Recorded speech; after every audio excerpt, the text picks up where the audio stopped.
A very good evening to students, and today we are discussing about the one more topic, ప్రభుత్వ రుణ విమోచన పద్ధతులు లేదా రుణ విముక్తి మార్గాలు. సో ఇక్కడ మనం గమనించినట్లయితే కనుక ఫస్ట్ ఇంట్రడక్షన్ వచ్చేసి ఇంట్రడక్షన్ మనకి అసలు ప్రభుత్వ రుణ విమోచన అంటే ఏమి, ప్రభుత్వ రుణ విమోచన అంటే ఏమి, ప్రభుత్వ రుణ విముక్తి అంటే ప్రభుత్వ రుణాన్ని తిరిగి చెల్లించడము ప్రభుత్వ రుణ విమోచన. అంటే ఇక్కడ మనం గమనించాల్సినటువంటిది విషయం ఏమిటంటే ప్రభుత్వం యొక్క రుణము అంటే ప్రభుత్వము ఒక దగ్గర నుంచి అప్పు తీసుకొని ఉంటుంది. ఎందుకోసము? పరిపాలన చేయడం కోసం. అంటే రుణ విముక్తి, విముక్తి అంటే గనక మనకి పేరులోనే ఉంది, రుణ విముక్తి, రుణం నుండి బయటపడటము. ఇంకా సింపుల్ చెప్పాలంటే ప్రభుత్వ రుణాన్ని తిరిగి చెల్లించడమే రుణ విమోచన. ఓకేనా? సో ఇక్కడ ఈ యొక్క ప్రభుత్వ రుణ విమోచన అంటే దీనివల్ల ప్రభుత్వ పరపతి పెరగడమే కాక రుణపాలన తగ్గుతుంది. అంటే ఇక్కడ ఇప్పుడు మనం సింపుల్గా ఒక ఫ్యామిలీని తీసుకుంటే, ఒక రైతు ఉన్నాడు అనుకోండి, అతను తన పొలంలో పంటను పండించడం కోసం, అది ఏ పంట అయినా కావచ్చు, ఓకేనా, పంటను పండించడం కోసం ఒకరి దగ్గర రుణం తీసుకున్నారనుకోండి. ఆ రుణాన్ని తిరిగి చెల్లించిన తర్వాత అతను ఎంత హ్యాపీగా ఉంటారో మనకు అందరికీ తెలిసిన విషయమే. అదేవిధంగా ప్రభుత్వం కూడా ప్రభుత్వ యొక్క రుణ విమోచన అనేటువంటిది జరిగింది అంటే గనుక పరపతి పెరగడమే కాక రుణ పాలన కూడా తగ్గుతుంది. అంటే మనకి రుణం అనేటువంటిది ఊరికి ఇవ్వరు కదా, వడ్డీ పెరుగుతూ వస్తుంటుంది. ఓకేనా? సో ప్రభుత్వం తాను చేసిన రుణాన్ని తిరిగి చెల్లించడానికి వివిధ మార్గాలను కూడా గుర్తిస్తుంది.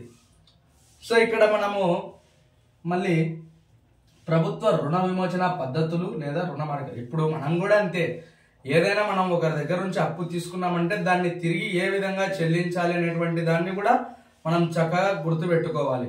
ఓకేనా? సో ఇక్కడ మనం మొట్టమొదటి చూద్దాం, రుణ నిరాకరణ.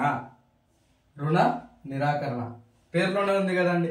నిరాకరణ అంటే గనక రుణాన్ని చెల్లించడం, దానిని నిరాకరించడం. ఓకేనా? దాన్ని కట్టకపోవడం అని మనం సింపుల్గా, మీరు ఏదైనా సరే బాగా గుర్తుపెట్టుకోండి. ఎకనామిక్స్లో ఎప్పుడూ కూడా ఎవరైతే సబెటింగ్ అనేటువంటి దాన్ని బాగా చక్కగా గుర్తు పెట్టుకుంటారో వాళ్ళు ఆటోమేటిక్గా ఆ యొక్క ప్రశ్నకి సమాధానం రాయడం జరుగుతుంది. Subheading is the most important to write in your examination. ఓకేనా? రుణ నిరాకరణ పేరులోనే ఉన్నట్టుగానే మనకి రుణాన్ని నిరాకరించడం. నెక్స్ట్ వచ్చేసి రుణ పరివర్తన. సో ఇదైతే కనుక మనము చెప్పాల్సిన అవసరం లేదు. ఇప్పుడు కొంతమంది దుబారా వ్యయం చేస్తుంటారు, అది వ్యక్తులు కావచ్చు ఏదైనా ఒక సంస్థ కావచ్చు. దుబారా వ్యయం అంటే అవసరం లేనప్పటికీ కూడా అప్పు తీసుకుంటుంటారు కొంతమంది, ఒకరిని చూసి ఒకరు అన్నమాట. వాళ్ళకి అవసరం ఉండదు కానీ తీసుకొని ఉంటారు. సో ఆ విధంగా దుబారా వ్యయాలు చేయడం వల్ల అంటే ప్రెస్టేజ్ ఇష్యూ. ఇప్పుడు మనం ప్రతి దగ్గర ఎక్కడ చూసినా కూడా ప్రెస్టేజ్ ఇష్యూ అవుతుంది. అంటే తమ యొక్క హోదా ఎక్కడ పడిపోతుందో, వాళ్ళు చేశారు మనం చేయకపోతే ఎట్టా. సో ఈ విధంగా దుబారా వ్యయాలు చేస్తుంటారు కొంతమంది. ఓకేనా? అంటే అవసరం లేకపోయినప్పటికీ ఆ వస్తువుని తీసుకొచ్చుకోవడం. ఓకేనా? అవసరం లేకపోయినప్పటికీ ఆ యొక్క కార్యక్రమాలు చేయడం. సో ఆ విధంగా రుణ పరివర్తన. ఇక్కడ రుణ విమోచనలో ఈ యొక్క రుణ పరివర్తన అనేటువంటిది, ఇప్పుడు ఏ అనేటువంటి వ్యక్తికి బి అనేటువంటి వ్యక్తి అప్పిచ్చాడు అనుకోండి. ఇప్పుడు ఇతను ఏం చేస్తాడు, టైం అయింది, నా యొక్క అప్పును నాకు తిరిగి చెల్లించమని అడుగుతాడు. నేను అప్పుడు నీకు ఇచ్చాను కదా, నువ్వు నాకు ఇప్పుడు తిరిగి చెల్లించమని అడుగుతాడు. ఏం చేస్తాడు, సి దగ్గరికి వెళ్ళి మళ్ళీ అప్పు చేస్తాడు, మళ్ళీ రొటీనే. సో ఈ విధంగా అప్పు చేయడం వల్ల కొత్త రుణాలు తీసుకురావడం, పాత రుణాలను చెల్లించడం. చెప్పండి. కొత్త రుణాలను తీసుకురావడం, పాత రుణాలను తీర్చడం. సో ఈ విధంగా రుణ పరివర్తన అనేటువంటిది చేస్తుంది.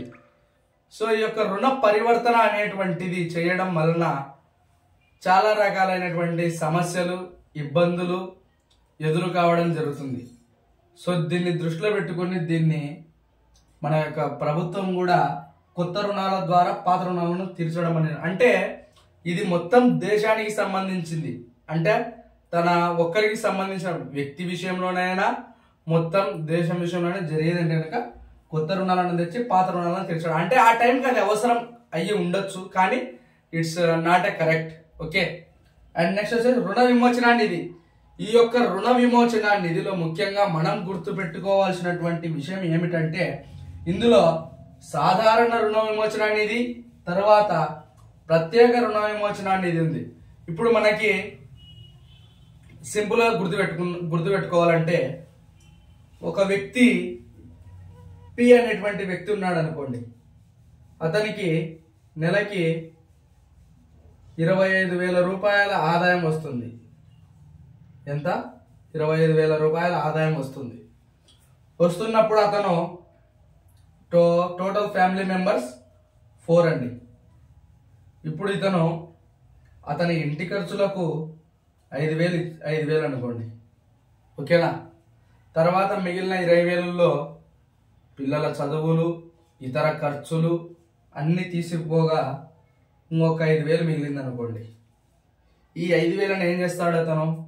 చెప్పండి. సేవింగ్స్ చేసుకుంటాడు. అంటే భవిష్యత్తులో ఇంకేం అవసరం పడుతుందో అని చెప్పేసి.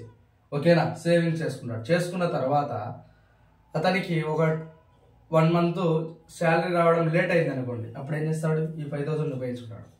అంటే మనకి నిత్యావసర వస్తువుల మీద ఏమేమైతే ఉన్నాయో వాటిని అక్కడ ఉపయోగించుకోవడం జరుగుతుంది. ఓకేనా? నిత్యావసరాల వస్తువులు ఏవైతే ఉన్నాయో వాటిని అక్కడ ఉపయోగించుకోవడం జరుగుతుంది. అర్థమవుతుందా?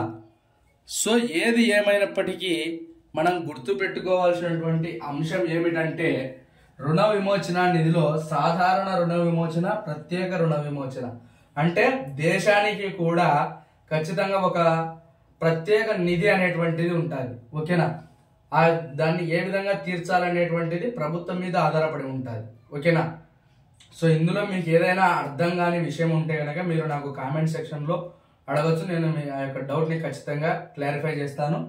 సో ఒకటి మాత్రం గుర్తుపెట్టుకోండి, వ్యక్తులకైనా ఎవరికైనా సరే ఈ యొక్క రుణ పరివర్తనలో కొత్త రుణాలు తెచ్చి పాత రుణాలు తీర్చడం, ఆ రుణాన్ని తీర్చడానికి ఇంకొక రుణం చేయడం, సో ఇది ఇన్కరెక్ట్ అనమాట. ఎందుకంటే వ్యక్తులైనా దేశమైనా అభివృద్ధి చెందాలి అంటే గనక దీన్ని ఖచ్చితంగా మనం గుర్తుపెట్టుకొని మన యొక్క జీవన విధానాన్ని సాగించాల్సి ఉంటుంది. ఓకేనా?